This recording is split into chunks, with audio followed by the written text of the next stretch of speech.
Realitanya berbeda. Jadi trader yang kaya itu ya misalnya orang-orang yang kayak Emiten misalnya. Kaya bisa kaya lah, tapi kaya kan relatif. Iya. Tapi kalau kaya mau kayak Bro Rudy punya mobil sport jajak mah susah gitu kan. Selamat datang kembali di 10 nasihat terbaik. Prinsip hidup saya harus belajar dari siapapun. Saya ambil yang baik, yang nggak baik saya tinggalin dari orang tersebut. Kita akan belajar dari Pak Gemma Koryadi, di mana dia itu mendirikan Astronaci tahun 2009 dan mulai konten YouTube di 2015. Jadi ini bukan orang baru lagi, ini udah orang lama. Ini 10 nasihat yang sudah saya kumpulkan untuk Anda. Enjoy.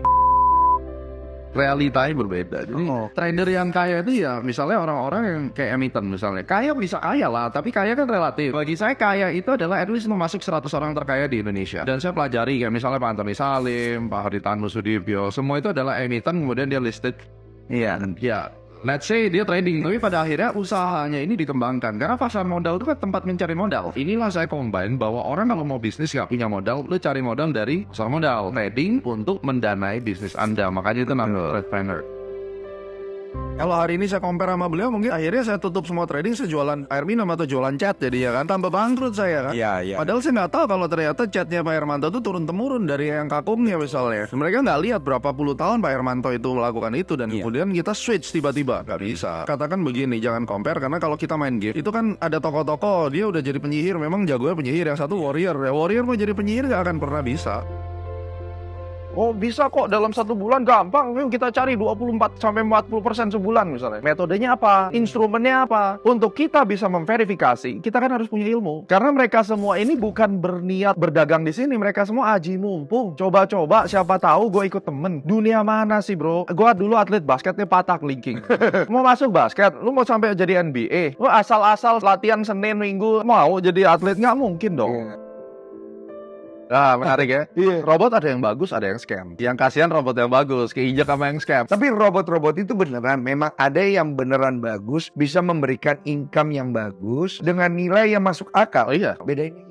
Bedanya adalah satu, dia nggak bakal ditawarin MLM pakai skema Ponzi dan seterusnya. Kedua, dia bisa dipakai di broker manapun. Nggak cuma terikat sama broker yang dia mau. Itu udah paling gede. Kenapa? Mereka itu bekerja sama. Brokernya bandar licik yang akan makan duit lu, dan dia butuh tools perpanjang tangannya robot. Jadi ini dua default. Robotnya dierorin, harganya dicurangin. Langsung sikat duit bareng-bareng. Jadi kita mesti tahu, kalau mau beli robot dijual 200 juta ya beli aja. Artinya robot yang bagus bisa dipakai di semua broker. Tapi kalau robotnya udah beli udah mahal, harus bersama broker yang saya inginkan, misalnya, itu tanda tanya besar. Lu robot gedek, robot apaan lu, kan gitu.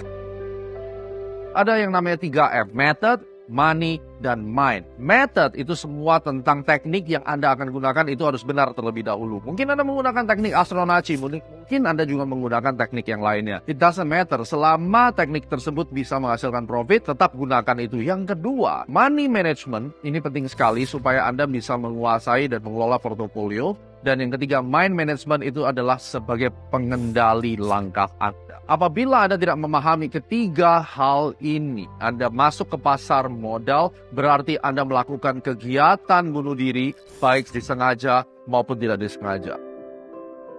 Di dalam cycle ya, kita udah masukin ke statistik model, itu Sun in Capricorn pada saat dia masuk ke dalam Capricorn itu 21 Desember. Itu matahari masuk ke sana, itu gold bullish. Penelitian saya untuk saham IHSG itu juga bullish. Dan ini terus sampai nanti ke Taurus. Tapi biasanya saya akan tariknya sampai Aries, itu adalah golden moment ya. Jadi kurang lebih Desember sampai April itu 4 bulan golden moment. Di dalam pergerakan cycle pasar saham dunia, itu ada 2 poros penting. Yang pertama adalah Januari atau Juli. Pilihannya di situ. Jadi kalau Januari, dia itu menjadi sebuah momen di mana harga turun dalam seperti di tahun 2020, maka Julinya itu akan menjadi pesta pora, artinya bottoming dan kita mulai rally beli. Ini adalah poros yang diteliti oleh William Delbert Gann. Jadi kalau misalnya di Januarinya itu terus rally naik, maka justru Anda waspada. Di poros Julinya itu biasanya akan ada konsolidasi besar atau bahkan seringkali akan Anda melihat short reversal, di mana orang-orang bilang sell in May and go away itu berlaku di situ. Jadi saya meneliti lebih dalam tentang fenomena sell in May and go away itu berkaitan dengan ulang tahun daripada pasar saham internasional yang paling besar ya, Dow Jones, di mana itu sebenarnya masuk di dalam putaran satu cycle-nya dia, dan itu menyebabkan sebuah vibration besar yang menyebabkan biasanya harga itu koreksi. Jadi Anda cukup melihat poros Januari dan poros Juli itu. Tetapi secara overall Anda bisa lihat Sun in Capricorn sampai Aries, biasanya market akan bergerak dalam kondisi bullish, maka buy on weakness itu sangat disarankan.